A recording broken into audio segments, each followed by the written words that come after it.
नमोस्तु नमोस्तु नमोस्तु। जहां असंख्य भव्य जीवों को जिन्होंने समाधान की नौका दी है, ऐसे पूज्य गुरुदेव हम प्रमाण सागर जी महाराज के चरणों में चलते हैं निवेदन करने के लिए। इस प्रश्न को लेकर के श्री सुभाष जी चौधरी महाराज श्री आपके चरणों में वंदन करते हुए निवेदन कर रहे हैं, प्रश्न कर रहे हैं। महाराज श्री, मेरी जिज्ञासा यह है कि हम दूसरों से उम्मीद रखते हैं तो वह पूरी नहीं होती, तो हमें बहुत दर्द होता है। उम्मीद मरने नहीं देती और दर्द जीने नहीं देता। उम्मीद मरने नहीं देती, दर्द जीने नहीं देता। तो महाराज श्री हमें ऐसा क्या करें, समाधान कीजिए। उम्मीद मरने नहीं देती, दर्द जीने नहीं देता, तो ऐसा क्या करें? न ज़्यादा उम्मीद पालो न झमेला पालो।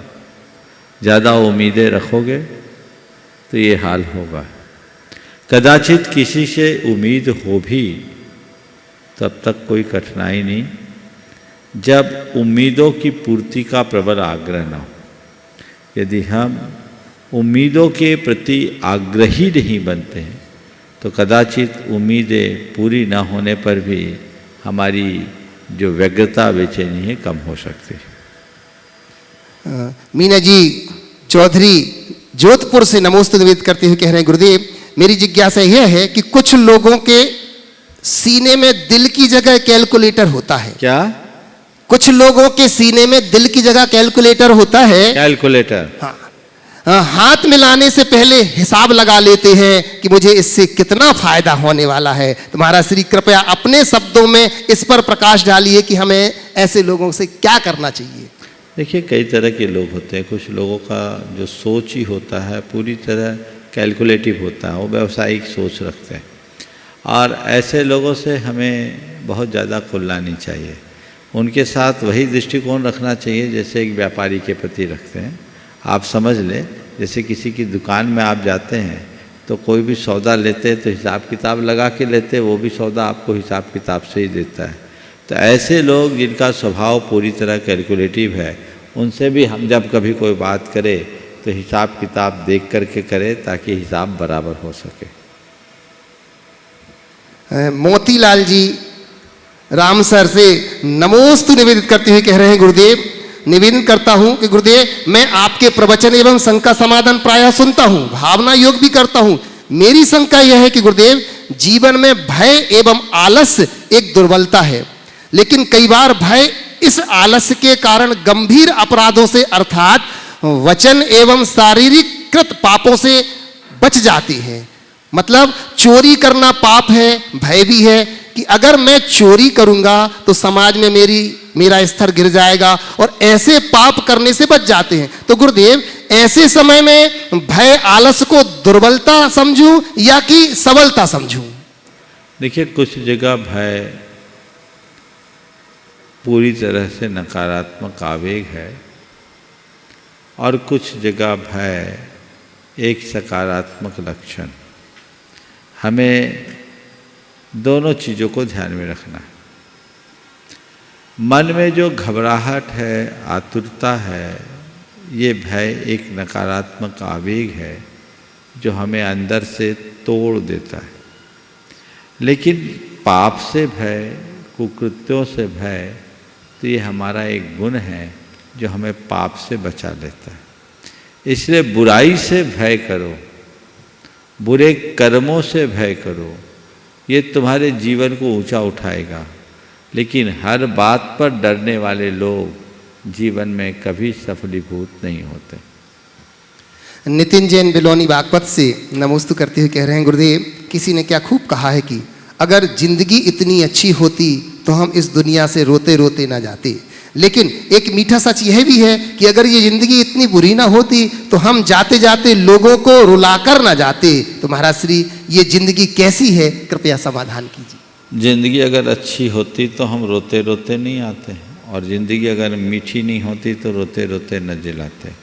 आपने पूछा है ज़िंदगी सच्ची में कैसी है ना? तो मैं तो ये कहूँगा, कड़वी को मीठी बनाने की कला ही जिंदगी है। रोते हुए हम आए हैं, रुलाते हुए जाएं तो समझना हमने अपने जीवन को सफल कर लिया। लेकिन वे लोग जीवन में कतई सफल नहीं होते जो रोते हुए आते हैं, रोते हुए जीते हैं और रोते हुए ही मर जाते हैं। रोते हुए आना एक प्रकृति का लक्षण है। ऐसा कहा जाता है कोई बच्चा जन्म के समय न रोए तो ये अच्छी बात नहीं मानी जाती। तो रोते हुए आना कोई बुरा नहीं है, लेकिन रोते हुए जीना अच्छी बात नहीं, समझे? अच्छे हंसते हुए जियो और रुलाते हुए मरो, ये एक कामयाब व्यक्ति की पहचान है। वो अपने जीवन में घट जाए, जीवन धन्य हो जाए। आपको पता है हम रोते हुए क्यों जीते हैं? रोते हुए जन्मते क्यों हैं? रोते हुए इसलिए जन्मते हैं कि जन्म के पहले हमें बहुत संघर्ष करना पड़ता है। मां के कोख से बाहर आने में जतन करना होता है। उस संघर्षण जन्य पीड़ा के कारण बच्चा रोता है। लेकिन एक पल रोने के बाद जब वो आंखें खोलता है तो उसे समझ में आता है अब संघर्ष खत्म हो गया, अब केवल हर्ष है। और व्यक्ति अपने जीवन का उत्कर्ष कर ले तो अपने जीवन को एक नई ऊंचाई प्रदान कर सकता है। रोते हुए आएगा, हंसते हुए जिएगा और रुलाते हुए इस दुनिया से जाएगा। अरहंत जैन पटना से सुभाष जी का भी ऐसे ही कुछ प्रश्न था। महाराज जी नमोस्तु निवेदित करते हुए कह रहे हैं कि जिज्ञासा है कि हंसते हुए चेहरे का अर्थ यह नहीं होता कि उसके जीवन में दुखों की गैर हाजिरी है, बल्कि इसके अंदर परिस्थितियों को संभालने की क्षमता है। तो महाराज श्री हमें परिस्थितियां संभालने के लिए क्या करना चाहिए, कृपया हंसते हुए जीने का मतलब ये नहीं है कि उसके जीवन में दुखों की गैर हाजिरी है, अपितु परिस्थितियों को संभालने की क्षमता बिल्कुल यथार्थ है। और मैं आपसे कहता हूँ जीवन में प्रसन्नता बनाए रखने का मतलब ये नहीं है कि हमारे जीवन में सब अनुकूलताएं आ जाए। जीवन की प्रसन्नता को टिकाए रखने का मतलब केवल ये है कि चाहे जैसी परिस्थिति हैं हम उनमें समायोजन कर सकें। और यदि अपने मनस्थिति को परिस्थिति के अनुरूप ढालने की कला हमने विकसित कर ली तो हमें कभी कोई रुला ही नहीं सकता। हम लोग रोज़ ये पंक्तियाँ दोहराते हैं, होकर सुख में मग्न न फूलूं, दुख में कभी न घबराऊं, इष्ट वियोग अनिष्ट योग में सहनशीलता दिखलाऊं। तो ये जो उक्ति है इष्ट वियोग अनिष्ट योग में सहनशीलता को दिखलाने की, वो हमारे भीतर घटित होनी चाहिए। और हर परिस्थिति के साथ अपने मन को ढालने की क्षमता विकसित करनी चाहिए। ये मत सोचना कि जो व्यक्ति जिसे हम सुखी मानते हैं उसको सब अनुकूलताएं हैं। जब तक हमारा मन हमारे अनुकूल नहीं होता हम सुखी नहीं हो सकते। मीना चौधरी जोधपुर से नमोस्तु निवेदित करते हुए कह रहे हैं गुरुदेव मेरी जिज्ञासा यह है कि हमारा विश्वास पहाड़ को भी खिसका सकता है, पर हमारा एक शक हमारे जीवन के दुखों का पहाड़ खड़ा कर सकता है। तो हे महाराज श्री हमें अपना विश्वास बनाने के लिए क्या क्या करना चाहिए, कृपया समाधान। विश्वास पहाड़ों को खिसका सकता है और एक शक दुखों का पहाड़ खड़ा कर सकता है। बहुत अच्छा वाक्य है। पूछा है अपने विश्वास को बनाए रखने के लिए क्या करना चाहिए। सबसे पहली बात, अगर अपने विश्वास को कायम रखना है तो अपने मन में शक उत्पन्न नहीं होने देना चाहिए। शक को उत्पन्न न करने के लिए हमारा संवाद कायम होना चाहिए, अपना कम्युनिकेशन गैप नहीं होना चाहिए। संवादहीनता से संदेह बढ़ता है। हमें अगर किसी से कोई बात है तो उससे उसकी स्थिति समझना चाहिए, संवाद करना चाहिए। कई बार लोग उल्टा कर लेते हैं, किसी के प्रति किसी प्रकार का पूर्वाग्रह होता है और पूर्वाग्रह से ग्रसित होकर अपनी अलग धारणा बना लेते हैं और उसी गुना भाग में लग जाते हैं। सामने वाले से संवाद किए बिना अर्थ का अनर्थ कर देते हैं। तो हम संवाद कायम करें, जितना बन सके किसी के प्रति संवादहीनता ना होने दें। तीसरी बात, चीज़ों को समग्रता से देखने की कोशिश करें। आधी अधूरी जानकारी हमें उलझा देती है। हम आधी अधूरी सूचनाओं के आधार पर जब निर्णय ले लेते हैं तो हमारा विश्वास खंडित होता है। जब हम आगे पीछे की परिस्थितियों पर विचार करते हैं तो हमारे लिए शक नहीं होता। देखिए कैसा होता है, समग्रता से जहाँ सोचा जाता है और जिसके प्रति प्रेम होता है, शक नहीं होता। एक व्यक्ति अपनी दुकान में बैठा था और उसके पास एक आदमी आया। उसने कहा कि भैया तुम्हारे भैया तो तुम्हारे बारे में बहुत गलत जानकारी दे रहे हैं, मार्केट में पूरी गलत बात फैला रहे हैं। बोले क्या बोल रहे हैं? बोले वो तो फेल हो गया है, उसकी बहुत सारी देनदारियां हैं, उसका तो धंधा चौपट हो गया है, इससे तो आपकी रेपुटेशन खराब हो गई, पूरे बाजार में आपकी रेपुटेशन खराब हो गई। बोले भैया ने बोला? हाँ। बोले भैया ऐसा नहीं बोल सकते। नहीं जी, मैंने सुना है, आपके भैया ने बोला है, मैंने सुना है। ठीक है, आपने सुना होगा, पर मुझे नहीं लगता कि भैया ऐसा बोल सकते हैं। बोले भी होंगे तो उसकी कुछ वजह होगी, मैं भैया से बात करूंगा। उसने उस व्यक्ति को बिल्कुल भी भाव नहीं दिया, वो व्यक्ति चला गया। थोड़ी देर बाद भाई का फोन आया और भाई का फोन आया, बोला देख मुझे माफ़ करना, मैंने तेरे लिए आज गलत खबर बाजार में फैलाई। बोले क्यों, क्या बात हो गई, ऐसी क्या बात हो गई? बोले भाई मेरे पास कुछ लोग आए थे जो तेरे यहाँ रेट डलवाने की कोशिश में लगे हुए थे कि इसके पास बहुत है, तो मैंने सोचा अगर ये काम हो जाएगा तो तेरा बड़ा नुकसान हो जाएगा, तो मैंने तेरी ये झूठी खबर फैला दी, मुझे माफ़ करना। बोला भैया मुझे मालूम था आप मेरे साथ ऐसा कभी नहीं कर सकते। बस ये सोच अगर बन जाए तो कभी शक होगा।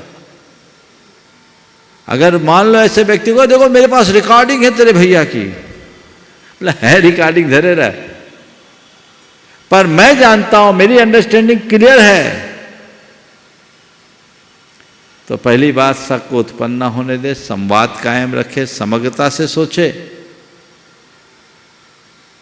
और कुछ भी हो अपनी अंडरस्टैंडिंग बना के चले, समझ को खंडित ना करें।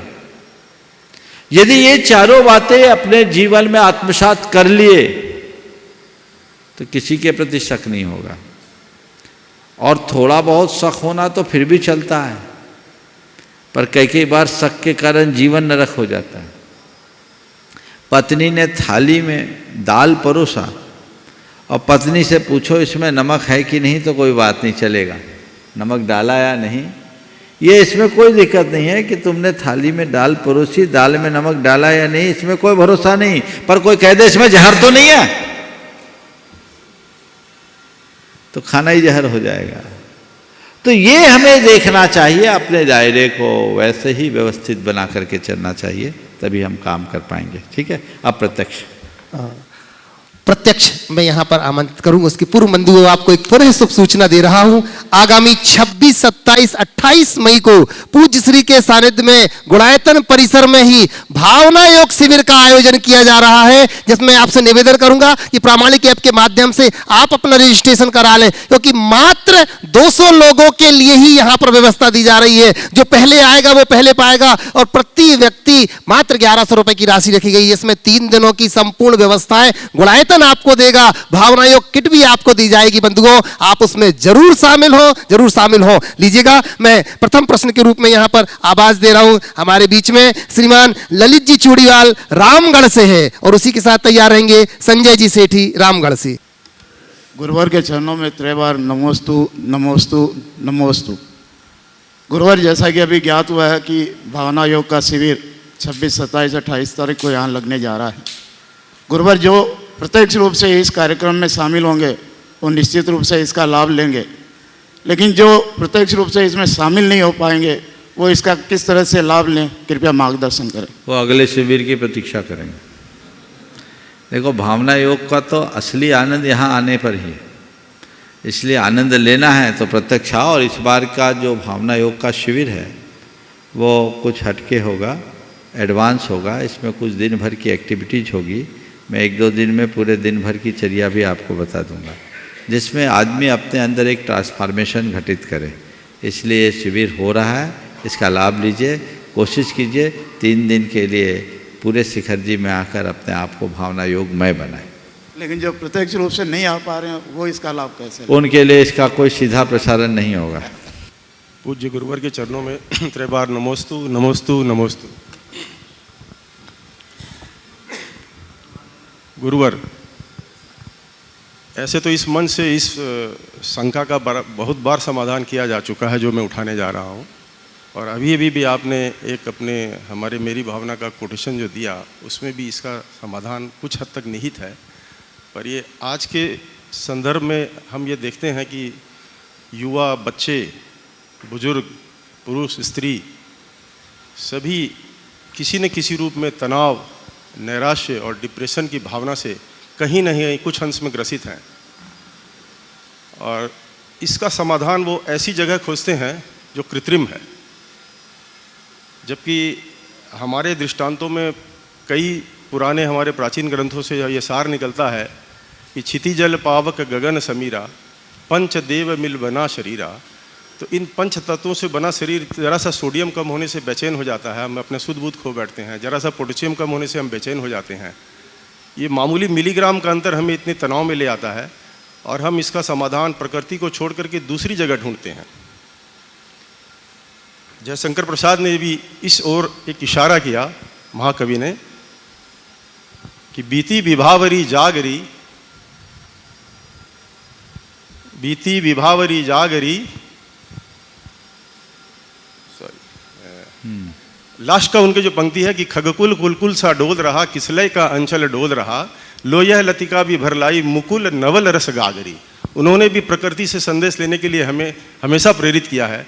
तो हम ये चाहते हैं कि हमारे इस मंच से एक ऐसा संदेश हो जो कि प्रकृति से संदेश ले हमारे युवा, हमारे लोग, कि हमें अपनी इन तनाव का, नैराश्य का समाधान जो प्रकृति पल पल हमें संदेश देती है उससे लेना।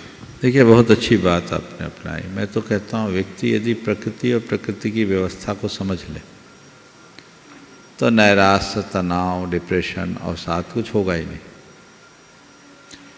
ये सब परिणाम ही है विकृति का, बल्कि ये अपने आप में विकृति है। अगर हम अपनी सोच को, अपनी जीवन शैली को, अपने खान पान को प्रकृति के साथ ढाल ले तो ये सारी समस्याएं समाप्त हो सकती हैं। सबसे पहले मनुष्य को प्रकृति को समझना चाहिए, अपने स्वभाव को समझना चाहिए, जीवन और जीवन की व्यवस्था को समझना चाहिए। तनाव आता क्यों है? जब हम परिस्थिति और मनस्थिति के बीच सामंजस्य नहीं बना पाते। परिस्थितियाँ कुछ होती है और हमारी मनस्थिति कुछ और होती है।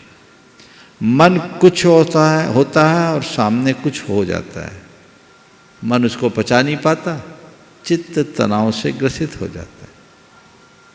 यदि उस घड़ी मनुष्य सोच ले कि ये भी कर्म प्रकृति का खेल है, जो हो गया सो हो जाने दो, परिस्थिति मेरे हाथ में नहीं है, मनस्थिति मेरी है, मेरे हाथ में है, तो मेरे भीतर की प्रकृति मुझे कहती है जो है जैसा है सहज भाव से स्वीकार ले, उसमें अपना सामंजस्य बिठा दे। ऐसी सोच बनेगी, तनाव नहीं आएगा। जीवन शैली भी अगर मनुष्य प्राकृतिक रखे, उसमें कृत्रिमता को स्थान न दे, जो हस्ती और हैसियत है उसके अनुरूप जीना शुरू करे। जो कृत्रिमता का लबादा ओढ़ लेते हैं, अपने हैसियत से बढ़ चढ़कर अपने आप को दिखाने की कोशिश करते हैं, जिसे आजकल लोग कहते हैं स्टेटस।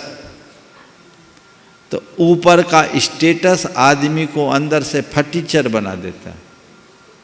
वो अपनी असलियत को समझे बिना होता कुछ है और प्रदर्शित कुछ करना चाहता है।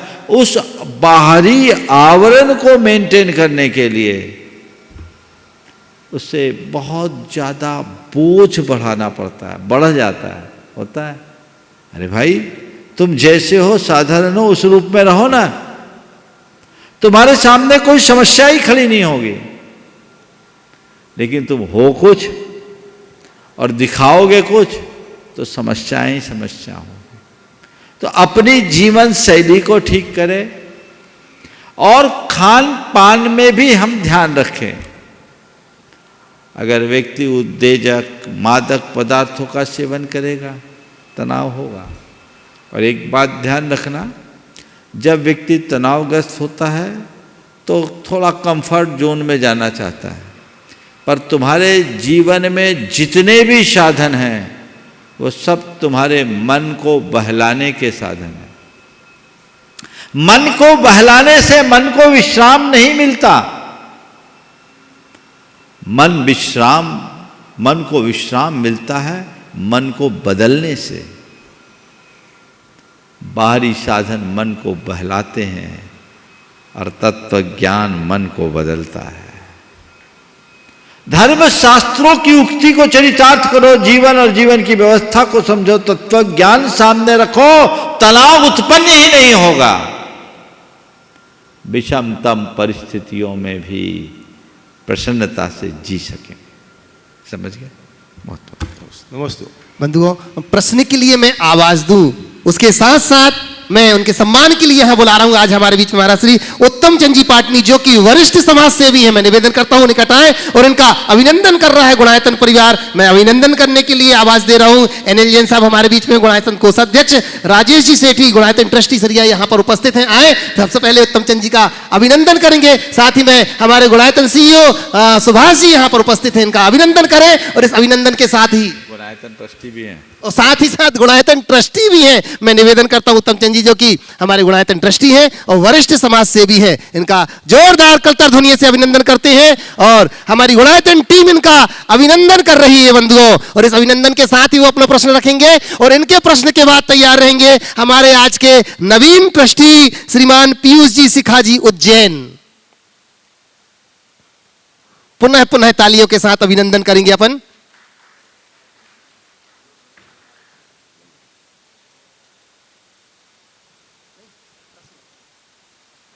आइएगा।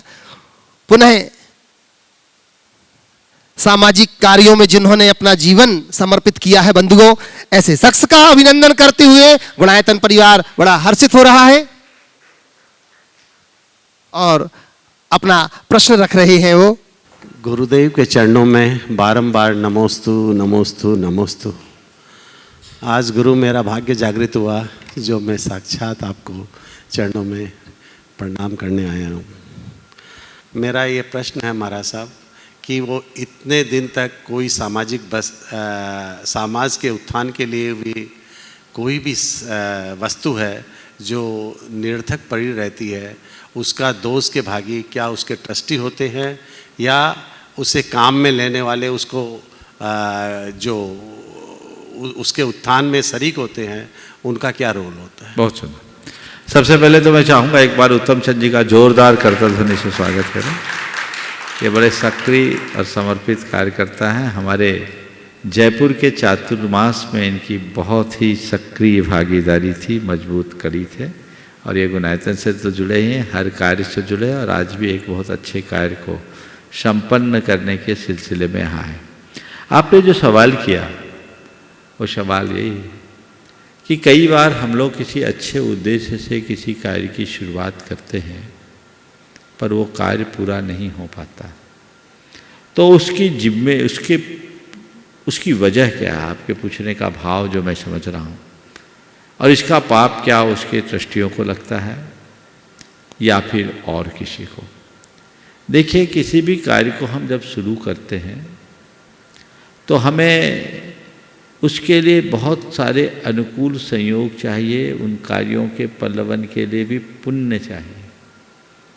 पुण्य भाव से हम लोग काम करते हैं, पर कई बार कई नीतियां हमारी ऐसी हो जाती है या हमारे निर्णय ऐसे हो जाते हैं जिनके कारण कार्य लंबित हो जाता है और फिर धीरे धीरे उत्साह में भी कमी आ जाती है।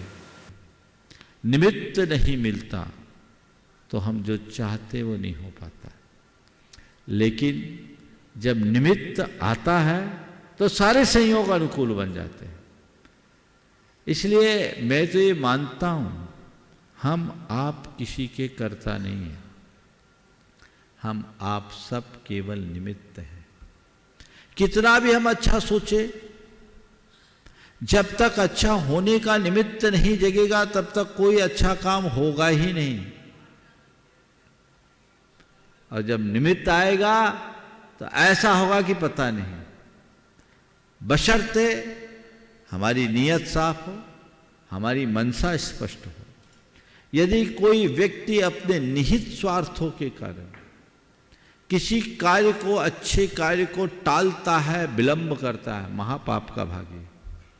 लेकिन उसकी तत्परता के उपरांत भी कार्य नहीं हो पाता तो ये परिणति का दोष है, उनका कोई दोष नहीं है।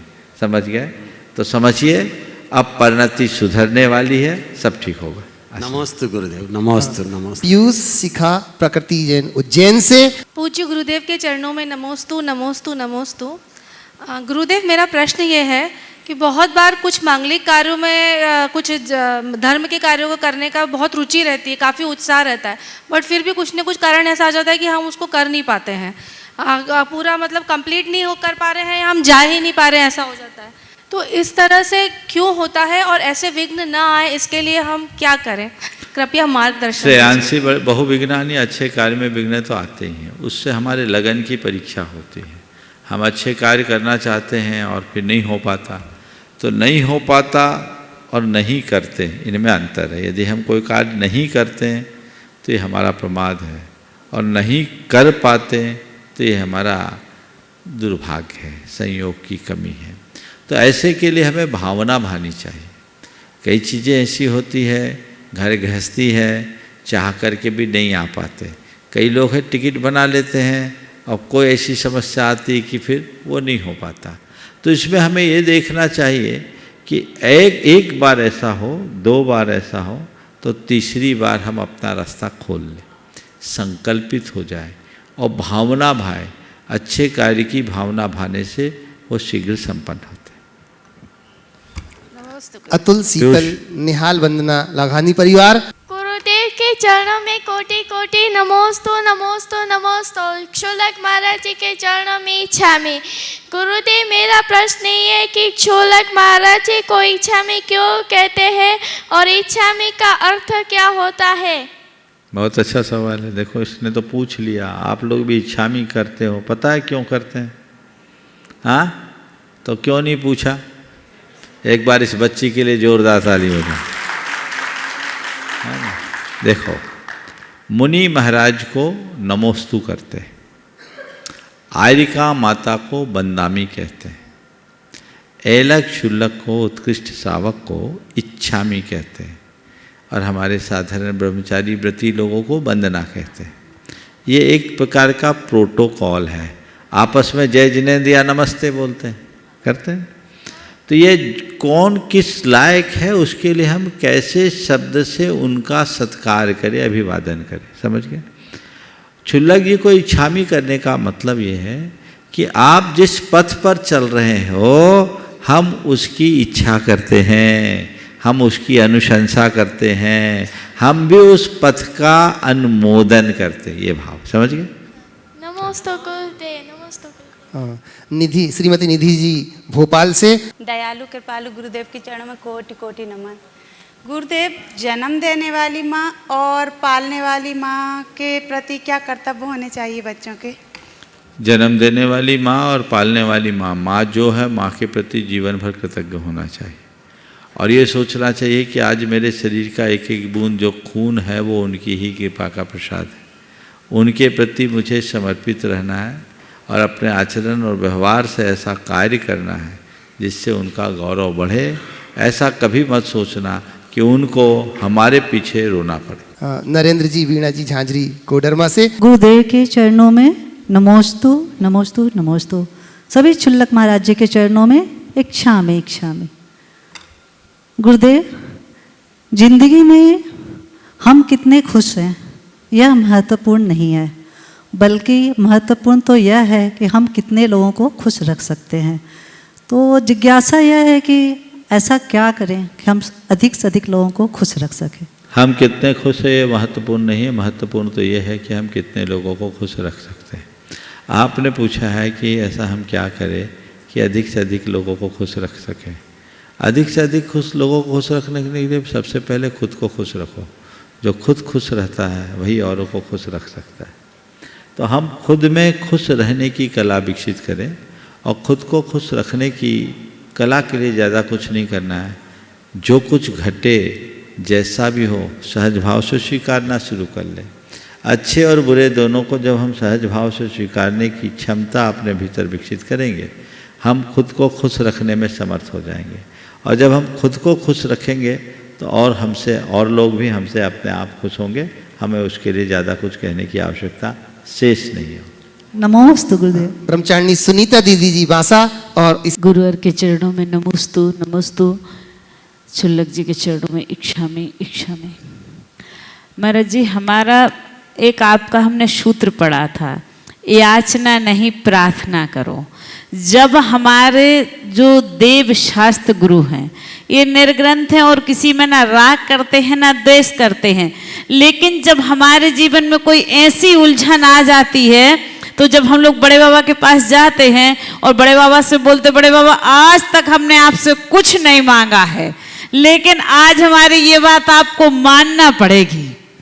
तो फिर हम जब याचना नहीं करते हैं, प्रार्थना करते हैं, प्रभु की भक्ति करते हैं, तो फिर हमारा जो सोच है तो इसको हमारा राग भाव माने जाएगा या हमारा समर्पण माना जाएगा या ये श्रद्धा का विषय है। देखो, बच्चे के पेट में दर्द होता है तो माँ की आंचल में ही तो जाता है, कहाँ जाएगा?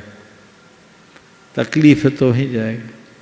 जब भगवान के साथ हमारा जीवंत संबंध हो जाता है, हालांकि ये भक्ति का अतिरेक है, तो भगवान के साथ जीवंत संबंध हो जाने से वे हमारे लिए भगवान ही नहीं, हमारे जीवन के लिए सब कुछ हो जाते हैं। और जिन्हें हमने अपना सब कुछ मान लिया तो उनके सामने अपना सब कुछ कहने में भी संकोच नहीं करते। और फिर इसी भक्ति भाव में व्यक्ति जाकर अपनी एप्लीकेशन लगा देता है, उल्टी सीधी बातें भी कर लेता है। तो ये एक प्रकार की भक्ति का अतिरेक है भक्ति का ही अंग।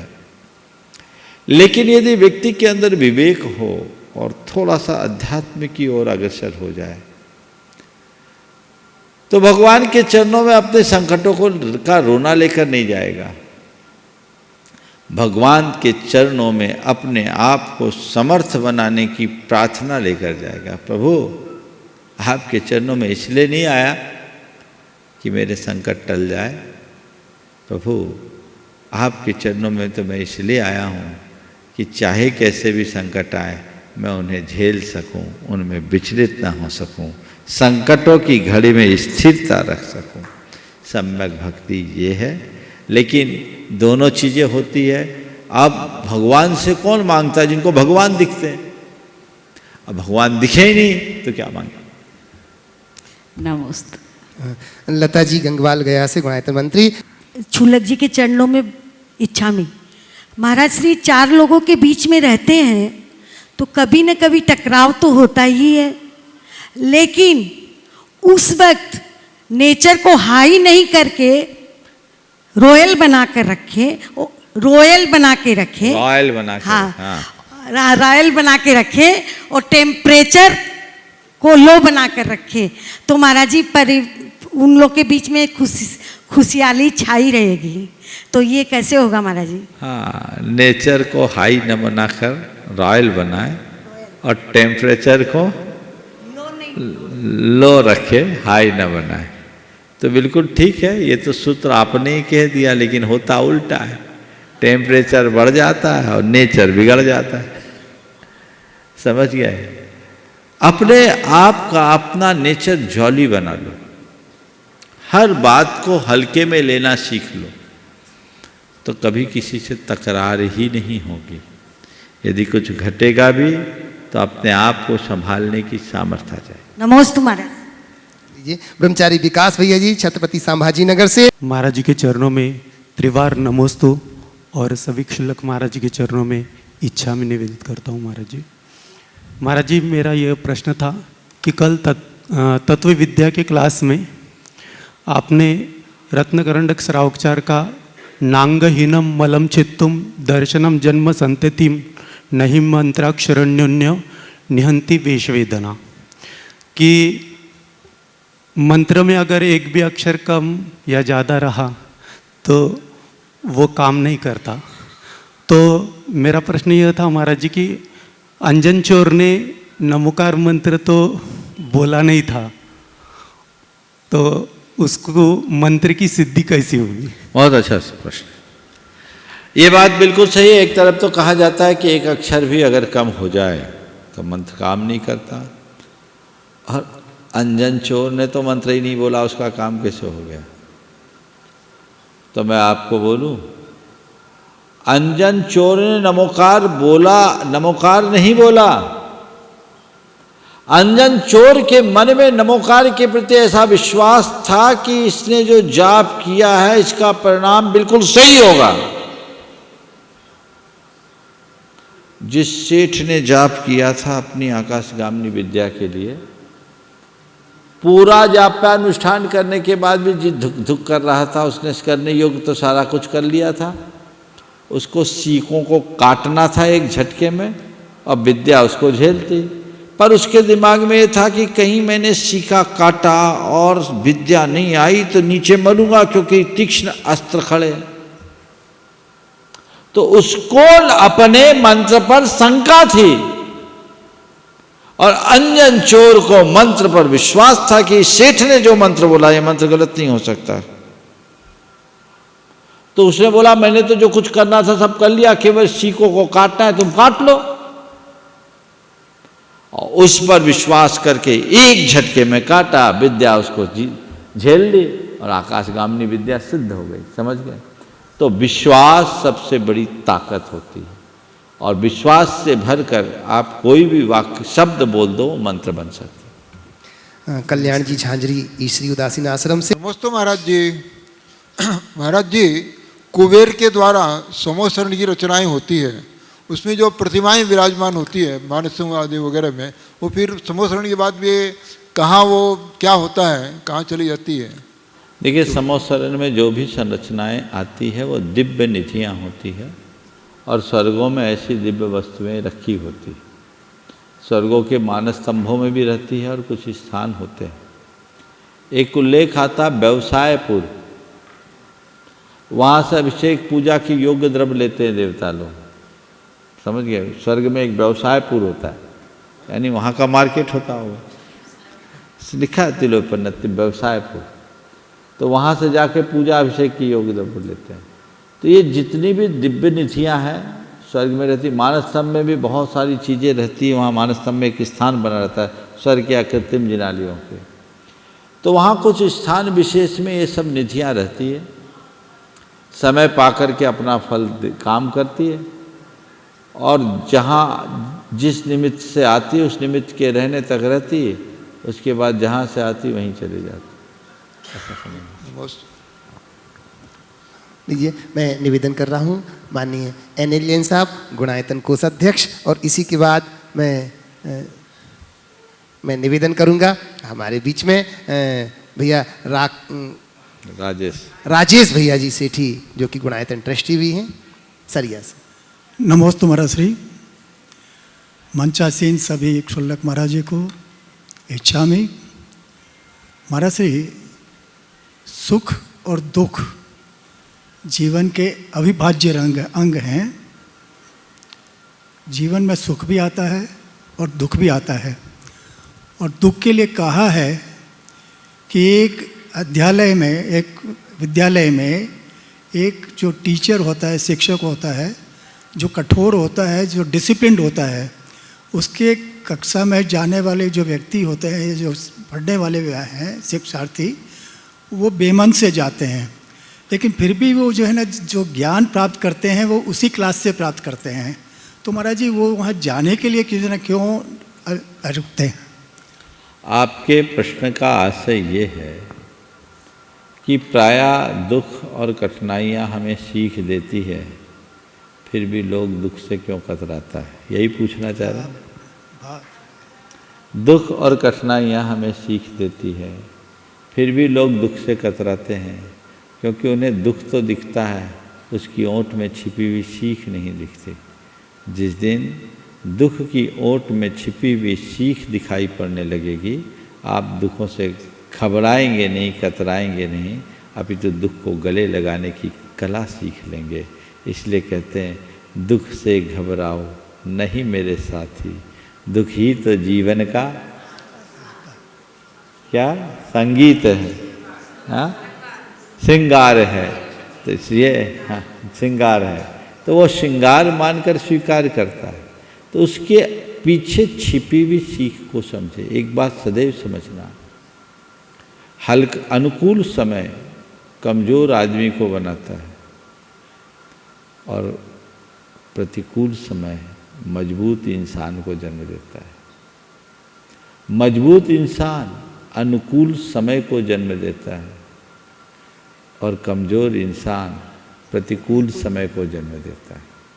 इसलिए अपने आप को मजबूत बनाओ और मजबूत बनाने के लिए प्रतिकूलता को स्वीकारने की तत्परता दिखाओ।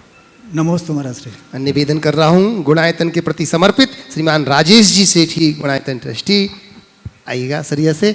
नमोस्तु महाराज जी, इच्छामि महाराज जी। महाराज जी, संस्कार के विषय में बोलना चाह रहा हूँ कि 6 महीने के बच्चे के 6 महीने बच्चे को संस्कार आगे तक किस तरह दिया जाए।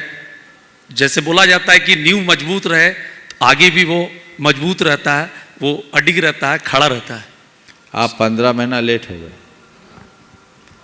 पेट से ही बच्चे को संस्कार दिया जाता है। 6 महीने में तो 9 महीना गर्भ के चले गए और 6 महीना ये चले गए, 15 महीना लेट हो गए।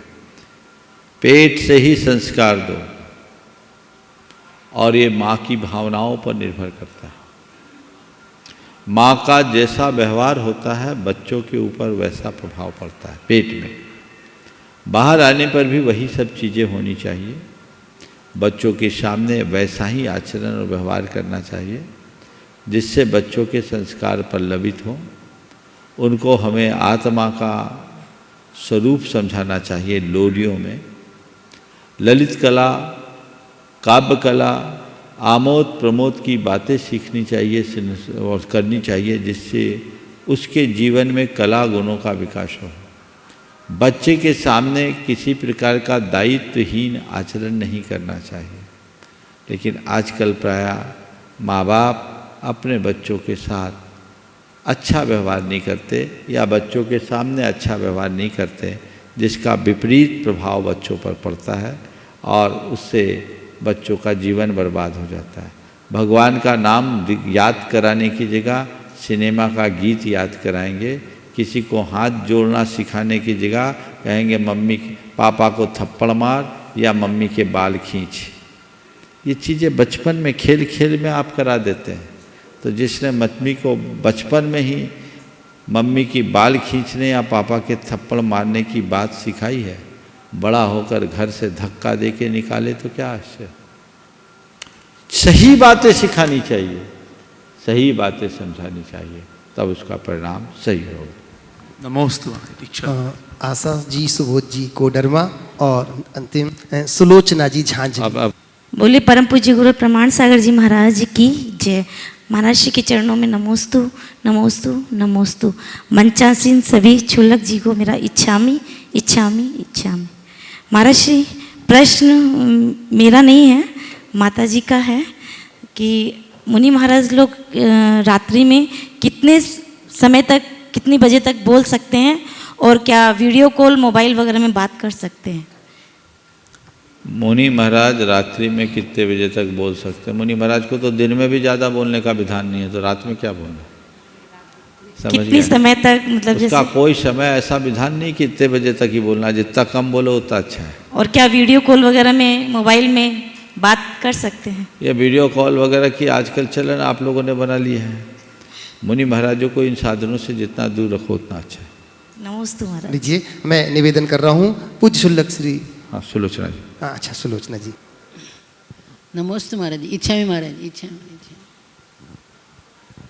महाराज जी, मेरा प्रश्न ये है कि आजकल कई साधु लोग आहार जब लेते हैं तो पाटा नहीं लगाते हैं, पाटे हटा देते हैं और अपने यहाँ देखा कि पाटा पे खड़े होकर के आहार लेते हैं। तो उसमें क्या फर्क पड़ता है? जो पाटा निकाल देते उनको पाटा निकाल के दो, जो पाटे पे खड़े होके होते हैं पाटे में खड़े होके दो। इसमें कोई सैद्धांतिक बात नहीं है, इसमें दिमाग मत उलझाओ, आहार हो जाए ये सोचो। चलिए छुलक जी। मैं पूज्य समादर सागर महाराज जी से निवेदन करता हूँ और उसी के साथ फिर आदर सागर महाराज जी से निवेदन करूँगा। नमोस्तु भगवान।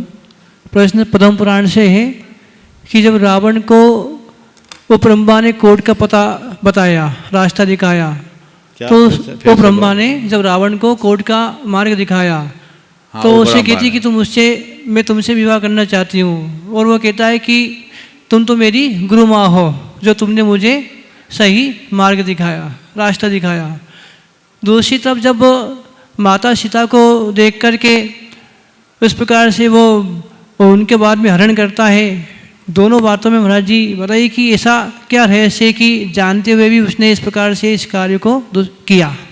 देखिए बहुत अच्छी बात आपने आज उल्लेखित की। रावण का एक चरित्र हम सब देखते हैं कि रावण बड़ा अभिमानी था और वो कामी भी था, लेकिन रावण के चरित्र को जब हम दूसरी तरफ देखते हैं, जो प्रसंग आपने अभी प्रकट किया जो जैन पद्म पुराण के अनुसार है कि एक उपरंभा नाम की रानी जो नलकुबर राजा की पत्नी थी, नलकुबर राजा ने अपने किले में चारों ओर मायामय कोट बना रखा था, उसमें घुस पाना बड़ा मुश्किल था। कूटनीतिक तरीके से रावण ने उपरंभा के माध्यम से अंदर जाने का रास्ता जाना, अंदर गया, नलकुबर को बंदी बनाया। उपरंभा ने अपने मन का अभिप्राय जब रावण के सामने प्रकट किया तो रावण ने उसे समझाते हुए कहा कि आपने मुझे रास्ता बताया और जो रास्ता बताता है वो गुरु के समान होता है, आप तो मेरी माँ के समान हो गए, मैं आपके इस भाव को पूरा नहीं कर सकता। नलकुबर भी मेरी ही तरह पराक्रमी राजा है, आप उसमें ही संतुष्ट रहो। एक ब्याहता नारी को किसी पर पुरुष के प्रति आसक्त होना अच्छी बात नहीं है। ये रावण का एक उज्जवल चरित्र है। लेकिन कभी कभी जब किसी का विनाश होना होता है तो कहते हैं विनाश काले विपरीत बुद्धि। सीता के प्रति उसका मन मुग्ध हो गया, हालांकि सीता हरण के उपरांत भी उनने सीता के साथ किसी भी प्रकार का दुर्व्यवहार नहीं किया, क्योंकि वहां भी वो एक प्रतिज्ञा में बद्ध था कि जब तक कोई स्त्री मुझे नहीं स्वीकारेगी मैं उसे हाथ नहीं लगाऊंगा। सीता निष्कलंकित रही, नहीं तो रावण आतताई था, कुछ भी कर सकता था, वो प्रतिज्ञा में बंधा रहा। मेरा मानना है रावण कामी नहीं मानी था। उसे ये तो समझ में आ गया कि सीता अब मेरी नहीं होने वाली, लेकिन इसके बावजूद वो सीता को लौटाने का मन इसलिए नहीं बनाया कि अगर सीता को लौटाता हूँ तो लोग क्या कहेंगे, रावण विद्याधर राजा था, भूमि गोचरी, राम से डर गया, ये मेरे जीवन में नहीं हो सकता। उसके मान ने ही उसका पतन कराया। तो काम से भी भयानक है मान। हमें इसके प्रति सावधान रहना चाहिए। इस प्रकार आज के इस सत्र को परम पूज्य गुरुदेव के चरणों में नमन अर्पित करते हुए यहीं पर विराम। बोलिए परम पूज्य आचार्य गुरुवर श्री विद्यासागर जी महाराज की जय।